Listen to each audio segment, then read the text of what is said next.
Welcome back to another review, this time for the anime, which had Atelier, which had 12 episodes and was airing in spring of 2026.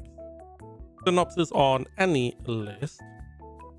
In a world where everyone takes wonders like magic spells and dragons for granted, Coco is a girl with a simple dream.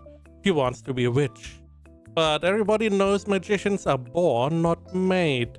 And Coco was not born with a gift for magic. Resigned to her unmagical life, Coco is about to give up on her dreams to become a witch, until the day she meets Kifrey, a mysterious traveling magician. After secretly seeing Kifrey perform magic in a way she's never seen before, Coco soon learns what everybody knows might not be the truth, and discovers that her magical dream may not be as far away as it may seem. Now, since the trailer dropped like a long time ago, people were pretty hype about the show. I went in pretty blind. I did watch the trailer, and the trailer looked fantastic, but you know, a trailer is always like the best showcase. So I went in with an open mind, and this show is fantastic. I mean, the quality on display is insane. Art style is fantastic. Animation is insane.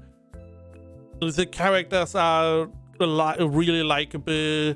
We have even a little mascot character in the brush buddy. You see him at here on her shoulders, a little brush buddy.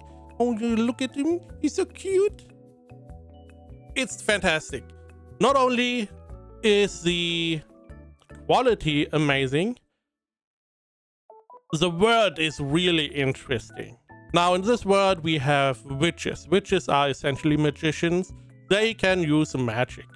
Now, people get told, hey, you need to be born a magician.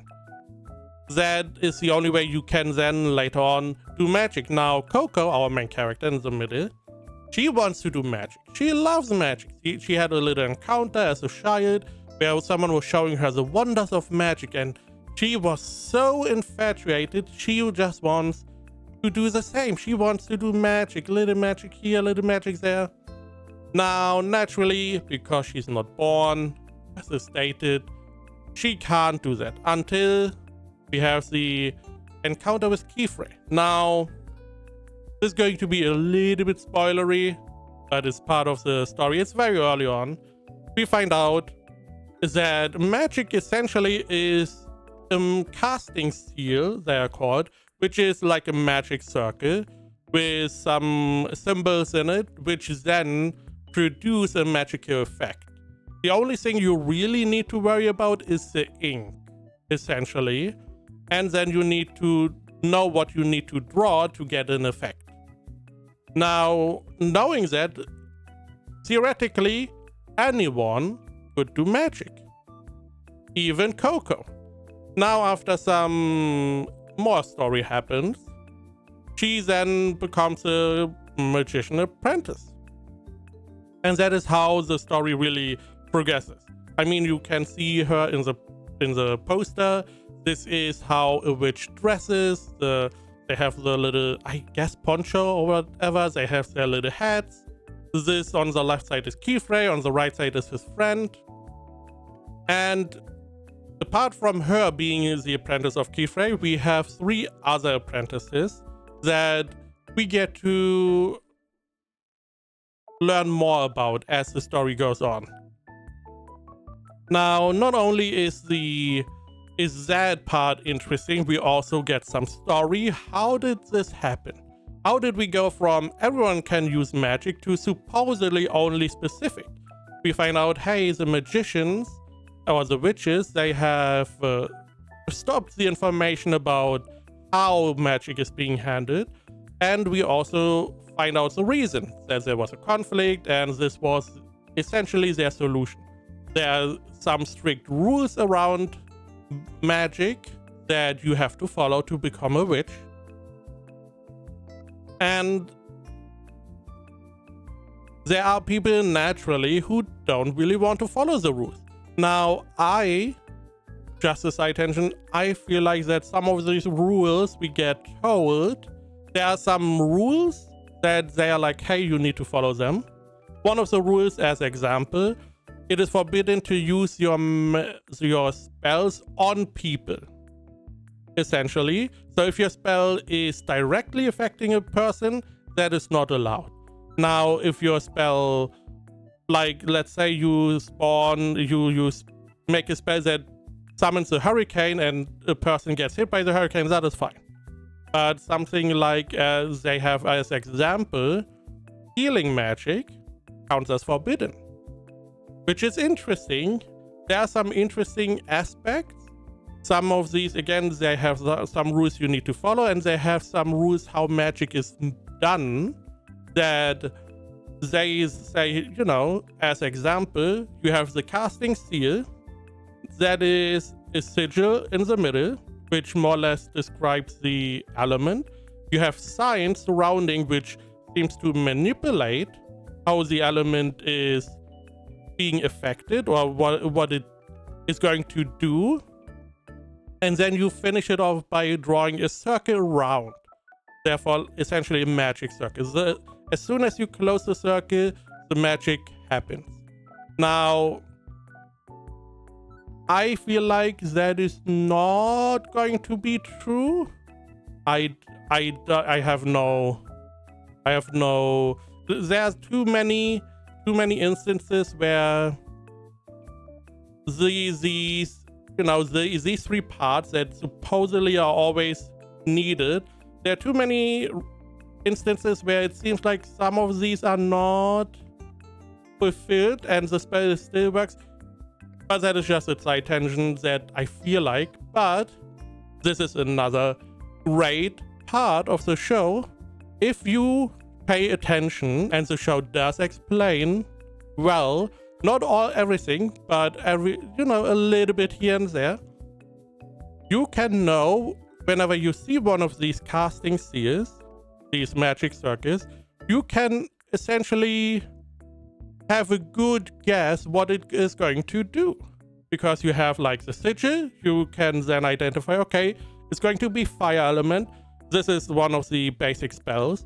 Then you have sigils that are essentially T's, like, capital T, that point towards the fire, which essentially just makes a floating fireball you can use to cook stuff or produce light, essentially, heat stuff up, stuff like that. And this is a pretty simple casting seal.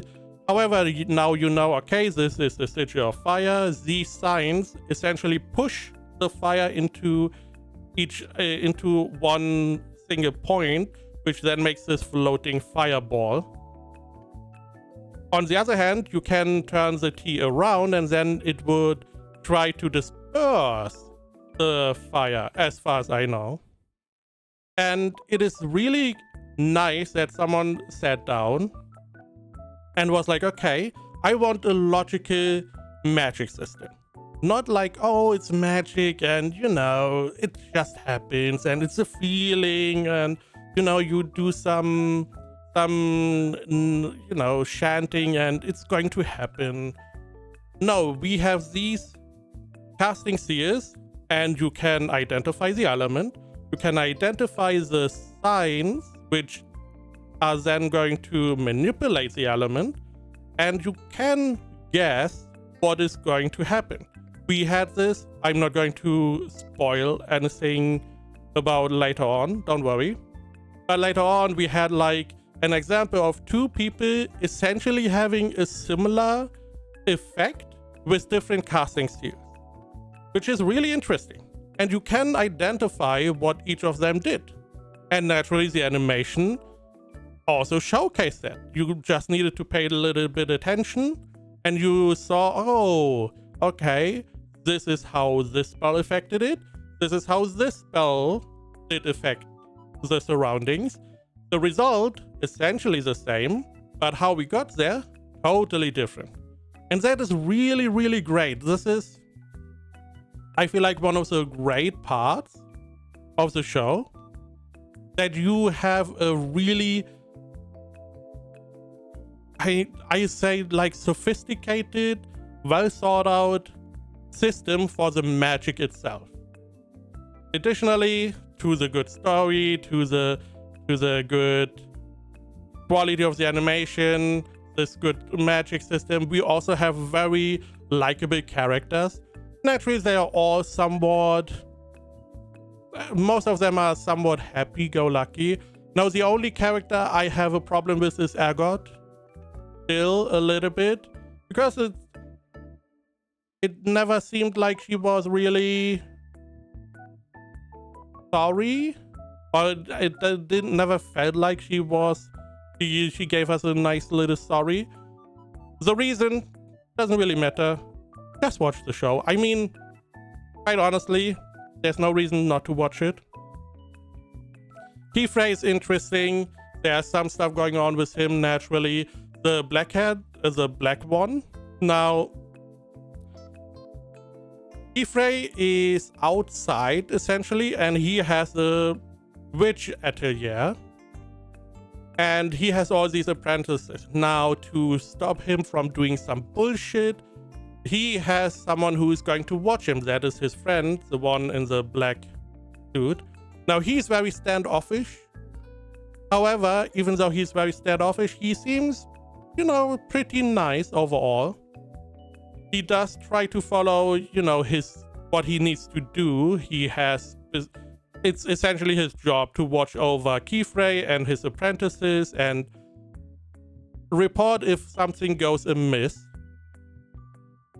But he also seems to really care about all the people, even though, again, he's very standoffish, very, you know, the grumpy old man. Also, again, we have our little brush buddy friend. We have the other apprentices. They each have their own way. We have a very positive character. We have someone who is a little bit more subdued emotionally. Then naturally here we have Ergot, who is... she's trying to fast track her learning of, like, of magic and stuff. There are, like, trials they have to complete. I believe, like, 5, 6, I don't remember the number. But each trial allows them to do something more. The first trial, I believe, is to be allowed to be an apprentice. And then the second trial is that you can use magic outside, in front of other people. And it goes further and further until you naturally are going to be accepted as a full witch, and then you can take another try which allows you to get apprentices. So there's a lot of good stuff. Naturally, we also have some people who may not like the status quo, and they may interfere with our life. So there's still some overarching stuff going on as well. The whole motivation for Coco to pursue magic has changed, and why the story was progressing. But I don't really want to go too far into. I feel like I already mentioned a little bit too much. But still, fantastic animation, fantastic character design, a really interesting world, really interesting system. Love the magic system. I find that is probably one of the best I have ever seen. And naturally, I love Brush Buddy. Who doesn't? So let's see what people thought of the show. AniList has it at 86%.